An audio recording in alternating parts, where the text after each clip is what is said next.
지난 우리 2주간 동안 이스라엘의 7절기를 우리가 살펴보았습니다. 그 첫 자만 따갖고 외웠었죠. 유무초칠 나 속초. 저 속초가 있다. 예, 한번 해볼까요? 유무초칠 나 속초. 예, 아직 어색하죠? 유월절, 무교절, 그 다음에 초실절, 그 다음에 칠칠절, 그 다음에 나팔절, 속초할 때는 속죄일과 뭐예요? 초막절. 예, 이렇게 7절기를 공부했습니다. 이 절기들은 하나님이 정하신 거라고 했습니다. 그래서 이 절기의 의미도 함께 살펴봤습니다. 가물가물하죠. 예. 근데 다시 한번 집중해서 그 의미를 한번 간략하게 살펴봤으면 좋겠습니다. 의미가 뭐였냐? 예. 하나님이 주신 구원의 은혜에 감사하고 그것을 기억하는 것입니다. 우리가 자라간다는 것은 내중심적인 그런 보통 이기적인 그런 어린 생각에서 이제 내가 부모님의 은혜를 받고 있구나. 형제 자매랑 도움을 받고 있구나. 선생님의 도움을 받고 있구나라는 은혜를 기억하는 거죠. 그리고 그것에 감사하면서 자라가는 겁니다. 이 감사의 깊이가 점차 깊어지고 높아질수록 신앙의 깊이도 깊어지고 높아지고 넓어지는 겁니다. 지난주 우리 변은미 권사님 생일이었는데 다시 한번 축하드리고 그 자녀들이 깜짝 생일 파티를 이렇게 해주는 사진을 봤습니다. 형제간에 같이 형제 자매간에 마음을 모아서 에드벌룬처럼 막 풍선도 만들고 반주도 하고 이렇게 생일상을 차려주는 모습을 보고 흐뭇했습니다. 저도. 예. 사실 부모님의 은혜라는 게 이렇게 당연한 게 아니고 감사한 것이고 그 감사를 자녀가 표현한다는 것은 얘네들이 어느새 이렇게 컸구나. 벌써 이렇게 커서 부모의 마음도 알아주고 참 좋다. 이런 거 아니겠습니까? 이처럼 이제 절기를 지내면서 유대인들은 자신들을 구원해 주신 하나님을 기억하고 감사하는 절기로 축제같이 보낸 것입니다. 우리는 어때요? 우리를 죄와 사탄의 권세에서 건져주신 주님의 은혜를 기억하는 절기들이 있죠. 교회 절기들이 있죠. 그러한 것을 보낼 때마다 기뻐하고 감사한 마음을 표현합니다. 그래서 이렇게 감사를 깊이 표현해 갈수록 우리의 인격도 성숙해 가고 거룩으로 한 걸음씩 다가갑니다. 거룩한 삶으로. 우리 공동체가 이렇게 한 자리에 모여서 함께 예배를 드리게 된 것은 정말 생각해 보면 주님의 놀라운 인도하심이고 또 큰 은혜가 아닐 수 없습니다. 그래서 참 감사합니다. 여러 동역자님들이 함께 계셔서 그 감사한 마음을 서로 이렇게 표현해주고 또 서로를 위해서 기도해주는 그런 우리 모두가 되기를 바랍니다. 그 여러 가지 절기들이 있었는데 다 리마인드하기는 좀 시간 관계상 그렇고 몇 가지만 다시 한번 볼게요. 이게 절기들이었어요. 그죠? 동그란 달력에 저기 봄철의 절기와 가을철의 절기 이렇게 몰려 있었다고 그랬어요. 1월달, 그 다음 7월달. 우리 그 양력으로는 3월달에서 이제 9월달 이런 식으로 되는 시기인데요. 초실절 의미는 뭐였죠? 초실절은 예수님이 죽었다가 3일 만에 다시 살아난 그 주일날이었어요. 그죠? 같은 날. 그래서 예수님이 부활하신 게 처음 열매였던 것처럼 예수님에게 붙어있는 자들, 그 붙어있는 성도들도 부활할 것을 보여주는 절기였습니다. 이제 봄이 오잖아요. 소리 들리세요? 개구리가 저 밑에서 또 뱀이 저 밑에서 이렇게 동면을 깨고 나오려는 소리를 들으시나요? 봄마다 이제 우리는 죽음을 이기고 다시 사신 그 예수님의 부활을 기쁨으로 되새기게 됩니다. 올해는 4월 초더라고요. 예. 그래서 우리도 이제 그 죽음 권세를 이기고 새 생명을 누리는 산소망을 붙잡아야 되겠습니다. 아멘. 예. 또 두 절기들 가운데 나팔절이 있었습니다. 그죠?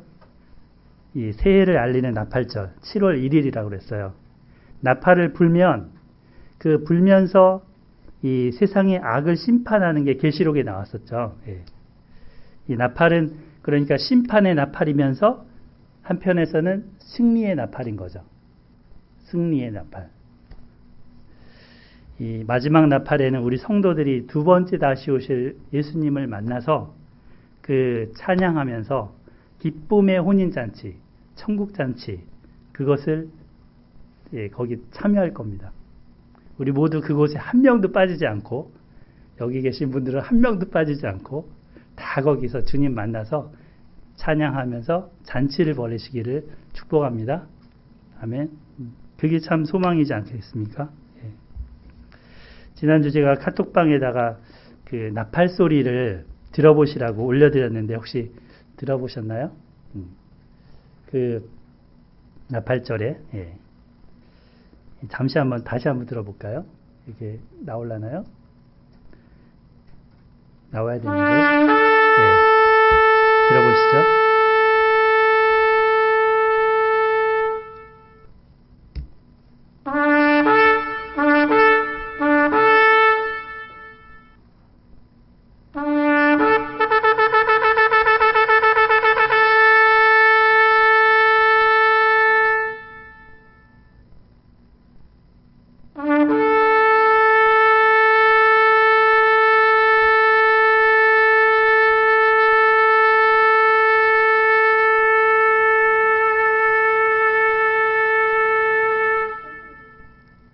마지막 나팔 소리입니다. 이게 네 번째 나팔.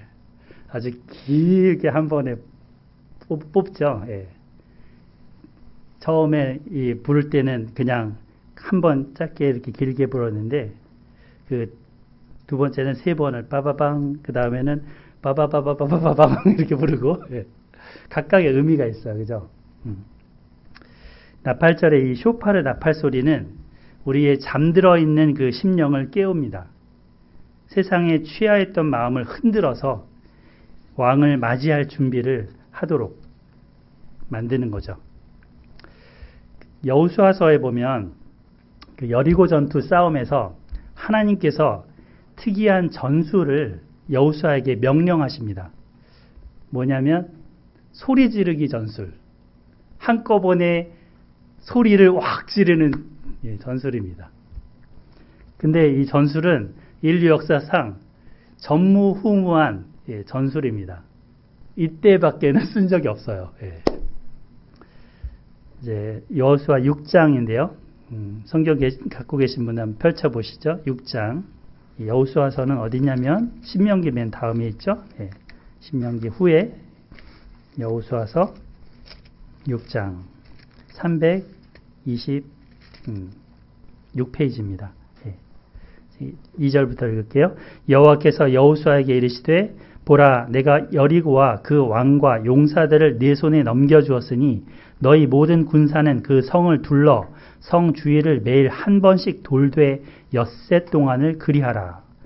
제사장 7은 7 양각나팔을 잡고 언약궤 앞에서 나아갈 것이요 7째 날에는 그 성을 7번 돌며 그 제사장들은 나팔을 불 것이며 제사장들이 양각나팔을 길게 불어 그 나팔 소리가 너희에게 들릴 때에는, 조금 전에 그 나팔절 마지막 번에 나팔 아주 길게 불었죠. 이런 소리를 또 불게 되면 이거는 뭐라는 의미를 했어요? 왕이 오셨다. 여호와 하나님 왕이 지금 이 가나안 땅 오셔서 친히 싸우신다라는 그 신호입니다. 이 소리가 들릴 때에는 그 백성은 다 큰 소리로 외쳐 부를 것이라. 뭐 어떻게 외쳤는지는 안 나오니까 호산나 했을지 아니면 할렐루야 했을지 여하튼 한 소리를 부르게 됩니다. 그리하면 그 성벽이 무너져 내리리니 백성은 각기 앞으로 올라갈지니라 하시매. 지금 하나님이 여호수아에게 지금 전수를 주신 겁니다. 이 이스라엘은 이 말씀에 온전히 순종했습니다. 맨 앞에 무장한 군인들이 나가고요. 그 다음에는 제사장 7명이 나팔을 들고 따라갑니다. 행진합니다. 그리고 그 뒤로 이제 언약궤, 하나님의 언약궤가 뒤따르고 맨 뒤에는 또 군인들이, 맨 앞에도 군인, 맨 뒤에도 군인, 이렇게 가는 행렬입니다. 그리고 이제 다른 이 군인들이랄지 사람들은 침묵하는 거예요. 6일 동안은. 나팔만 제사장들이 매일 한 바퀴씩 돌 때 붑니다. 예. 그리고 7번째 날에는 7바퀴를 돕니다. 마지막 바퀴를 딱 돌 때 여호수아가 다 같이 외치라 명령했습니다. 이때 그 나팔을 길게 불었겠죠? 강하게 길게 나팔을 불었습니다. 자, 20절에 보면 이에 백성은 외치고 제사장들은 나팔을 불매 백성이 나팔 소리를 들을 때 크게 소리질러 외치니 성벽이 무너져 내린지라. 와르르르르르. 한꺼번에 성벽이 무너져 내립니다. 그 고고학적인 발견에 의하면 지금 성벽이 이 여리고가 이게 원래 고대 여리고의 모습이에요.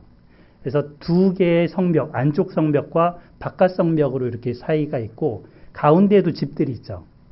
저 집들 가운데 라합의 집이 아마 있었을 거예요. 예. 근데 이제 바깥을 지금 이 안쪽 바깥 그 바깥을 돌면서 소리 질렀는데 저기 보시면은 한쪽의 성벽들이 우르르 무너져 내렸죠. 그러니까 이게 이 안쪽으로 쓰러진 게 아니라 바깥쪽으로 성벽이 무너진 겁니다. 한꺼번에. 하나님께서 그 소리를 지를 때 친히 싸워주신 겁니다. 칼로도 싸운 것이 아니고 창으로도 싸운 것이 아니고 대포로도 싸운 것이 아닙니다.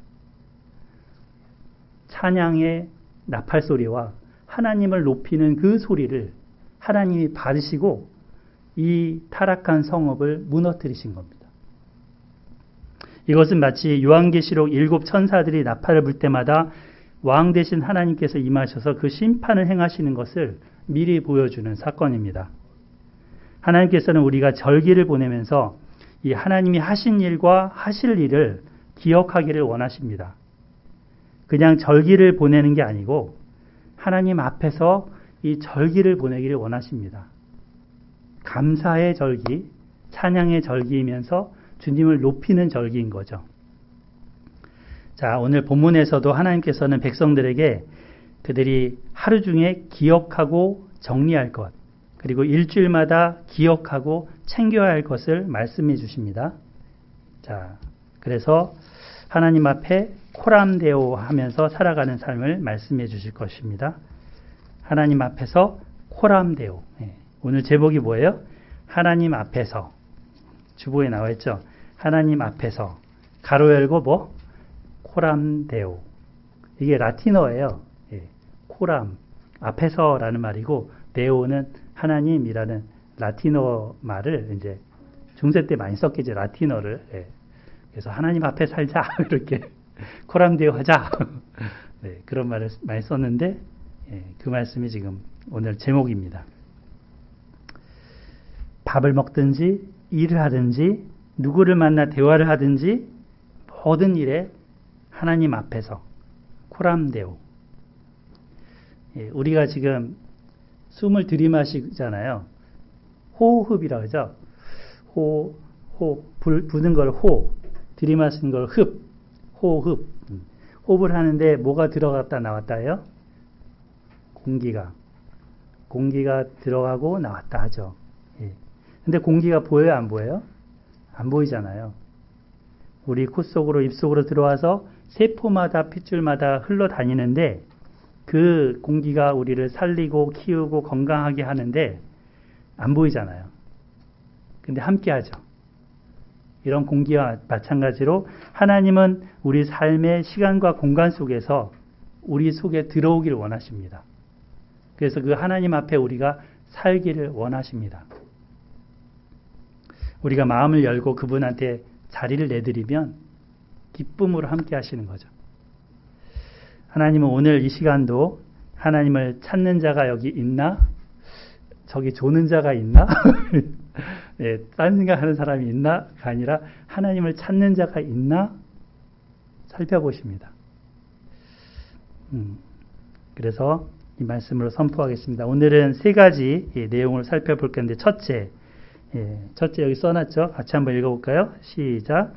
하나님 앞에서 등불을 항상 켜라. 둘째, 하나님 앞에서 먹을 12개의 떡을 준비하라. 셋째, 하나님 이름을 절대로 모독하지 말라. 네, 이 세 가지를 오늘 같이 한번 살펴보겠습니다. 자, 첫째, 하나님 앞에서 등불을 항상 켜라입니다. 계속해서 등잔불을 켜두라라고 하십니다. 24장 1, 2절 제가 읽어볼게요. 여호와께서 모세에게 말씀하여 이르시되 이스라엘 자손에게 명령하여 불을 켜기 위하여 감람을 찌어낸 순결한 기름, 그러니까 엑스트라 버진 올리브유를 4개로 가져오게 하여 계속해서 등잔불을 켜둘지며 하셨습니다. 거기에 등잔불을 켜둘지며 라고 되어 있죠. 첫 번째 주제입니다. 자, 우리가 성막에 대해서 배웠었잖아요. 출애굽기에서 줄기차게 성막 만드는 거, 설계도까지 배웠는데, 요게 이제 성소예요. 성소 안에는 이 입구로 들어가게 되면 세 가지의 그 성전 기구들이 있죠. 그 기구들이 있는데 가운데가 뭐예요? 향을 피워 올리는 분향단. 그리고 제사장편에서 이렇게 지성소 방면으로 이 왼쪽에는 뭐가 있어요? 등대죠. 저거를 이제 히브리 말로는 메노라라 그래요. 메노라. 그 다음에 오른쪽에는 뭐가 있어요? 떡 12개를 놓는 상이 있죠. 진설병상 했는데 한자말이라서 좀 어려워요. 진설하다, 뭔가를 음식을 딱 펼쳐놨습니다. 이게 진설하는 거잖아요. 병은 떡병자, 떡을 놓는 상이라는 뜻이죠.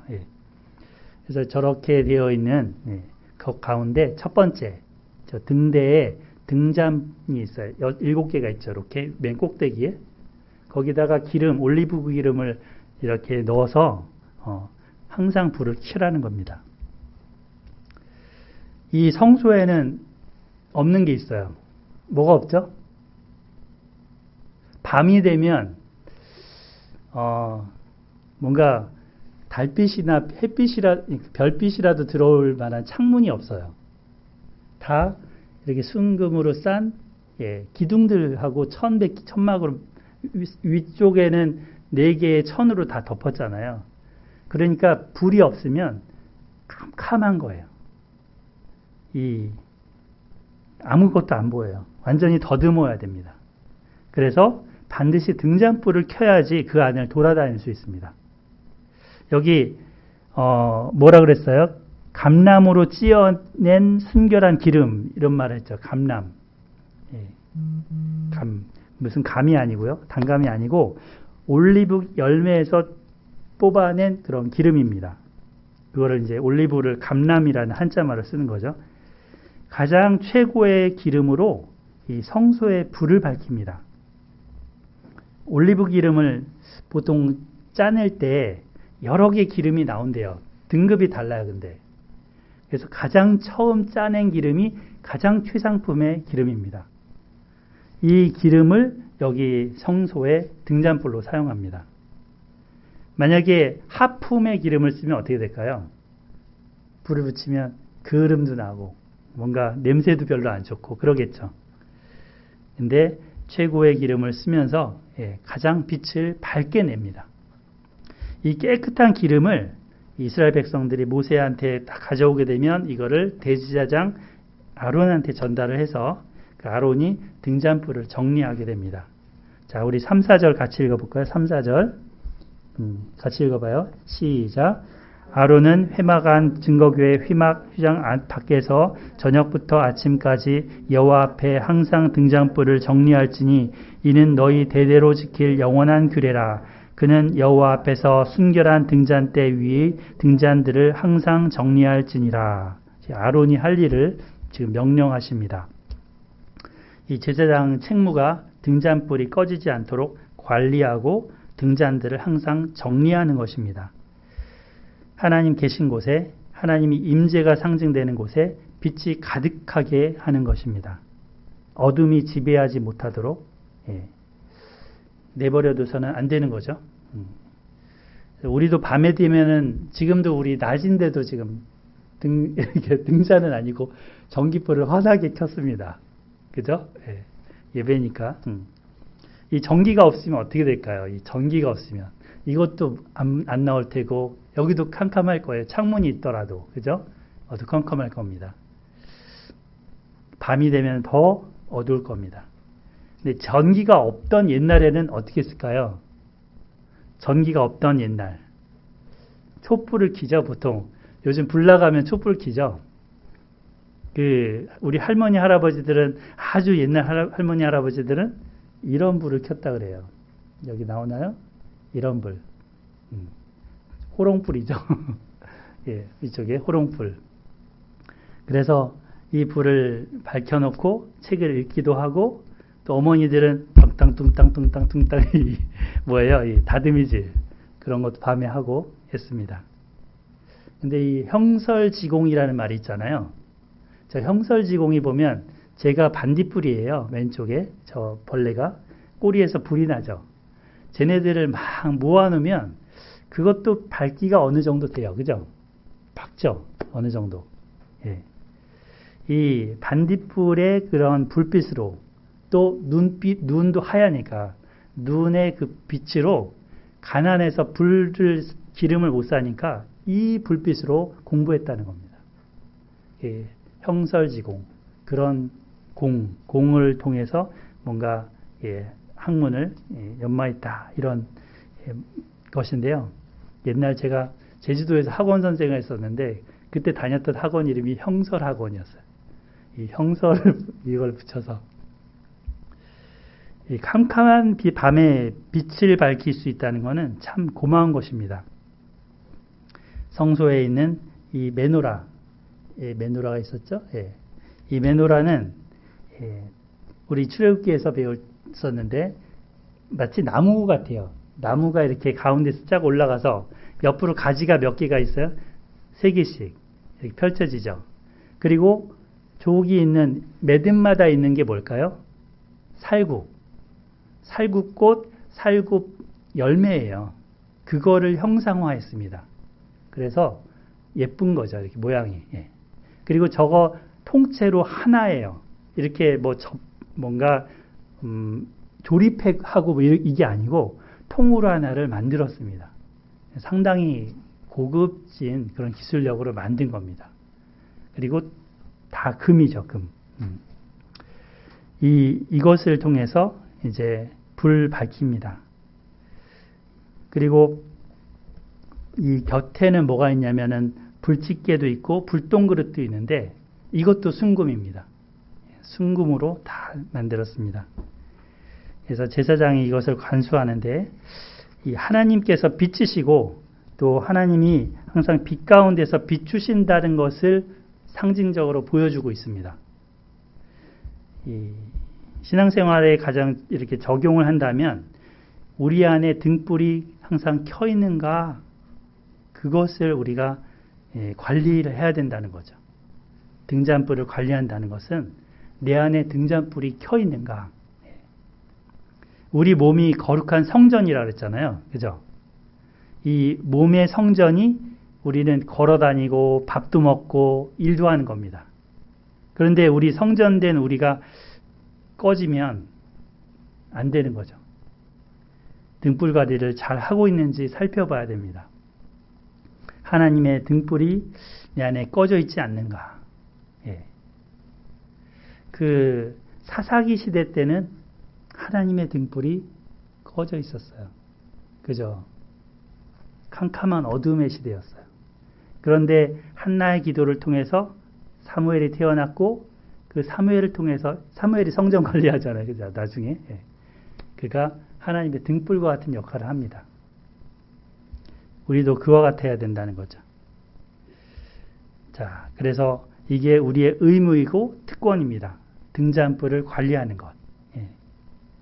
너무나 중요한 거죠. 날마다 주도 면밀하게 근신하고 깨어서 등불을 관리해야 됩니다. 예. 신약성경에 보면은 슬기로운 그 5 처녀는 기름을 준비해서 신랑을 맞이하는데 등불이 켜 있었잖아요. 근데 어리석은 신부들은, 게으른 신부들은 어떻게 했어요? 등불에 기름이 모자라 갖고 예. 결국은 밖에서 울며 이를 갑니다. 자, 3, 4절을 보면 근데 여기에 그 두드러지게 나타나는 단어가 있습니다.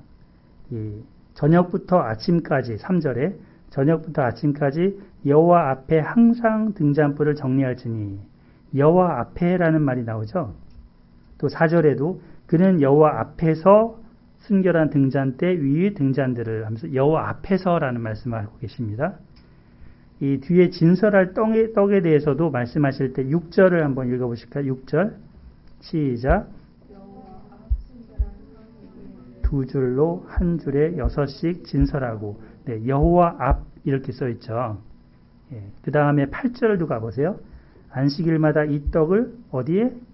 여호와 앞에 항상 진설할지니 이게 여호와 앞에 여호와 앞에서 이런 말씀을 계속하고 계십니다. 등잔불을 정리하는데 누구 앞에서 한다고요? 여호와 앞에서. 코람데오 여호와 앞에서. 우리는 누구 앞에서 살아갑니까? 누구를 의식하면서 살아갑니까? 성경은 줄기차게 여호와 앞에 살 것을 말씀하십니다. 우리 하나님 앞에 살라고 하십니다. 우리 서인자매님이랑 일주일에 2번 이렇게 성경 공부를 하는데 암송하는 시간을 갖는데 이번 주에는 마태복음 10장 28절이었어요. 이게 뭐였냐면 몸은 죽여도 영혼은 능히 죽이지 못하는 사람들을 그런 자들을 두려워하지 말고 오직 몸과 영혼을 능히 지옥에 멸하실 수 있는 자를 두려워하라. 그러니까 예수님이 제자들한테 하신 말씀인데 어떤 박해나 핍박이 오더라도 그 위협하는 사람들을 두려워하지 말아라. 우리 마음과 생각까지도 알고 계시고 몸뿐 아니라 영혼까지 지옥에 멸하시거나 또는 천국으로 데리고 가실 수 있는 그 하나님을 두려워하라 하셨습니다. 곧 하나님 앞에 살라는 거죠. 요즘 그 매스컴을 보면은 좀 그 얘기들이 딱 듣게 되면 섬찟한 얘기들이 있어요. 뭐냐면 개인적인 전화 통화까지도 다 까발려지는 세상입니다. 뭐 녹취가 돼갖고 또 개인적인 카드 사용까지도 이제 다 드러납니다. 근데 하나님 앞에 살아가자면 이런 것도 두려워할 것이 없는 거죠. 하나님은 우리를 밝혀주시는 빛이십니다. 그 다니엘 같은 경우는 막 까발려도 흠이 없다 그랬었잖아요. 하나님 앞에 산 사람이죠. 우리가 빛 가운데 걸어가면 실족하는 것, 걸려 넘어지는 것이 없습니다. 그래서 저기 이제 시편 121편을 한번 같이 볼 건데 한번 펼쳐보실까요? 시편 121편.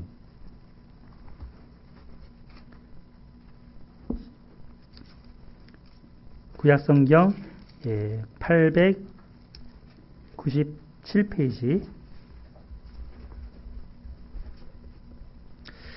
여기 보면은 성소의 불이 항상 켜져 있고 하나님께서 주무시지 않는다는 것을 시적으로 표현해 주고 있습니다. 그래서 한 절씩 한번 읽어보겠습니다. 우리 3절부터 한번 볼까요? 3절. 제가 3절 읽고 여러분이 4절, 그 다음에 5절 제가 읽고 이렇게 읽어볼까요? 여호와께서 너를 실족하지 아니하게 하시며 너를 지키시는 이가 졸지 아니하시리로다.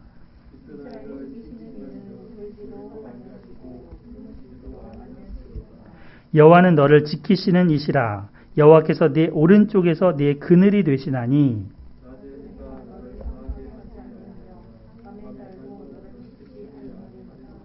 여호와께서 너를 지켜 모든 환난을 면하게 하시며 또 내 영혼을 지키시리로다.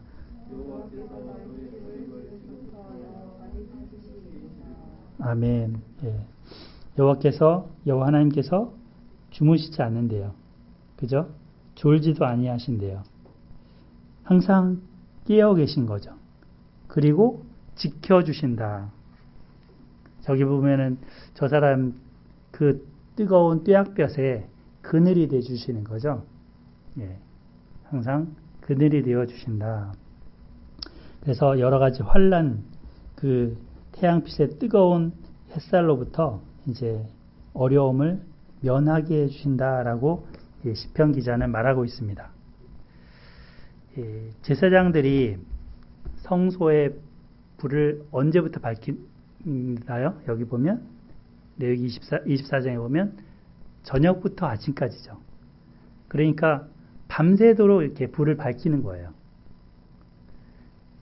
그 주변에 천막들이 쭉 있는데 이스라엘 전 백성들이 이들은 밤에 불을 켜지 않고 잘 거 아니에요. 그죠? 이들이 다 잠자는 시간에도 이 성막에 불은 켜 있습니다. 항상 켜 있습니다. 그래서 하나님이 이들을 돌보신다는 것을 보여줍니다. 항상, 가끔이 아니라.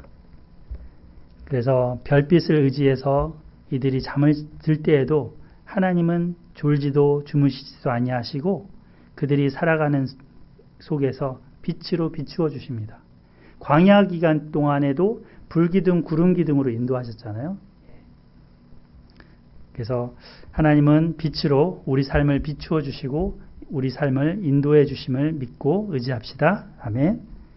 두 번째, 하나님 앞에서 먹을 12떡을 준비하라 라는 내용을 한번 보겠습니다.